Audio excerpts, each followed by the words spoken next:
What is PAT testing? Primarily performed in the UK and Europe to prevent electrical accidents in the workplace, portable asset testing, or PAT, is a routine inspection of some types of electrical appliances to check that they are safe to use. A full PAT test should include a visual inspection, earth continuity or grounding, polarity, and insulation resistance checks. There are two main factors to determine whether an item should be PAT tested: electrical class and category. The electrical class is broken down into three groups. Class 1 contains equipment that has only basic insulation and relies on an earth or ground for protection. This can include photocopiers, vending machines, industrial machinery, and washers and dryers. Class 2 contains equipment that has extra insulation, which makes it safer.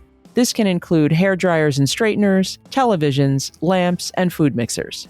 Class 3 contains low voltage equipment, which is the safest. This class can include laptops, mobile phone chargers, torches or flashlights, and cameras.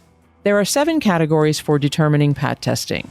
The first is fixed, which is equipment that is fastened to a support or fixed in a permanent location. This equipment does not require PAT testing.